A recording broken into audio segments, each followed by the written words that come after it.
And after graduating from London University, I didn't do anything for about a year, and that was the year in which I became even more unhappy and depressed, and when an inner shift suddenly happened inside me. It was in my 29th year. I woke up in the middle of the night, and this was not uncommon for me, waking up in the middle of the night and feeling intensely depressed and in a state of great fear at the same time. And that happened again that night, and the thought occurred to me, I can't live with myself any longer. And that thought repeated itself in my mind. I can't live with myself.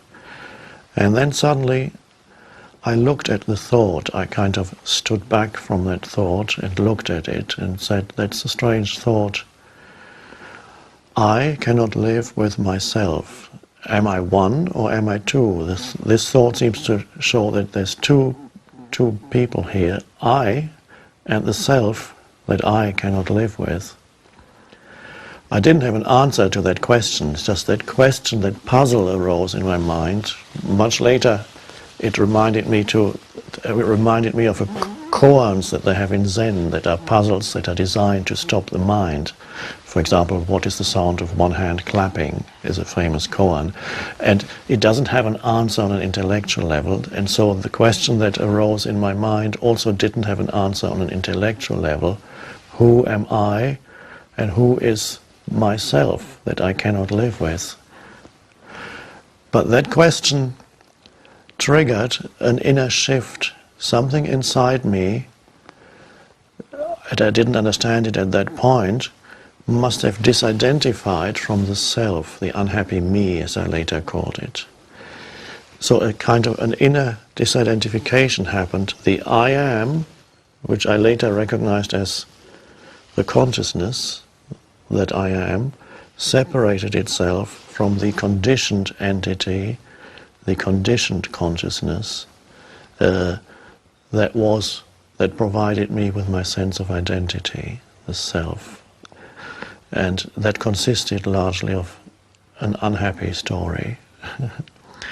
So then I felt I was like being drawn into some kind of vortex of energy, as if I were disappearing in that. And there was still a moment of resistance.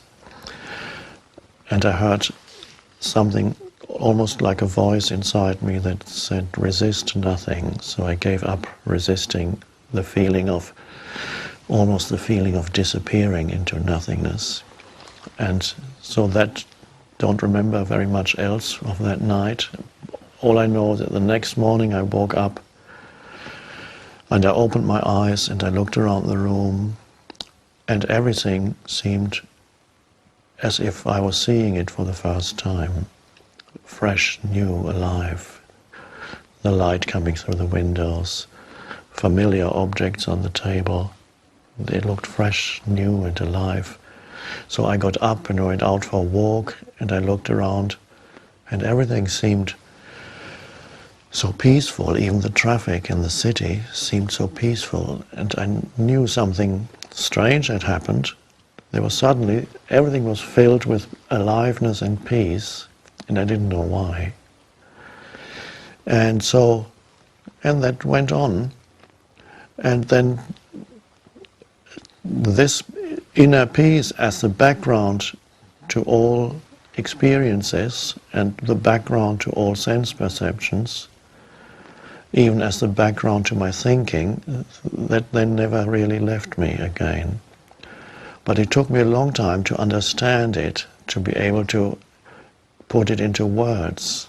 And so a little later I started investigating other spiritual teachings, for the first time Buddhism, Christianity, and more contemporary spiritual teachings. And very quickly I recognized the truth that is in many cases hiding underneath sometimes centuries of cultural additions, interpretations and misinterpretations, and I could see the truth that's in Buddhism, that's in Christianity, the original teachings. And in turn, they shed light on what had happened to me. For example, I picked up the New Testament and I read Jesus' words, "The peace that passes all understanding." I said, that's exactly what I feel. I have this peace and I don't understand what it is. So he must have had the same experience. Peace suddenly arose, which was not causally related to anything in the external world. It wasn't caused by something wonderful happening in my external environment. So it didn't seem to have a cause, an external cause. And then later I visited Zen teachers and so on, and again I recognized the truth of Zen immediately, but they also helped me to understand and put what had happened to me into a wider context. For example, I remember talking to one Buddhist monk who said, who talked about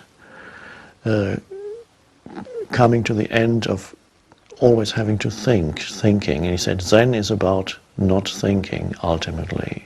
And I immediately realized something that strangely, I hadn't realized before, that my thought processes, ever since that happened that night, had become reduced by maybe 80%. So I wasn't actually thinking that much anymore. And that's why there was so much peace. So I realized the continuous mental noise, as I now call it, which is the compulsive and largely useless thinking that most people are continuously engaged in, that had come to an end. There would still be some thought, and I could use thinking when I needed it, and occasionally thoughts would come in and out, but there were huge stretches of no thought. And in those long gaps and intervals of no thought, there was that wonderful experience of inner peace. And I realized that inner peace had been there before, even when I was still anxious, but had simply been covered up by the anxiety, by the hyperactive mind. And so this then gradually developed into a spiritual teaching. So the spiritual teaching now attempts to show people that they have within themselves already what they may perhaps are looking for on the outside.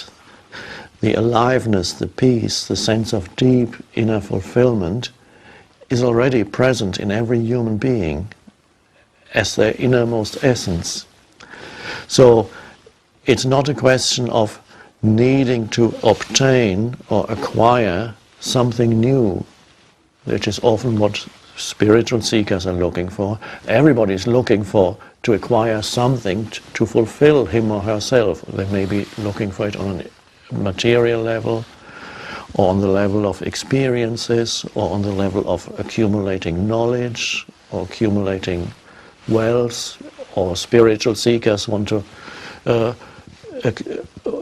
add more spiritual experiences to who they are, or find themselves at some point in the future.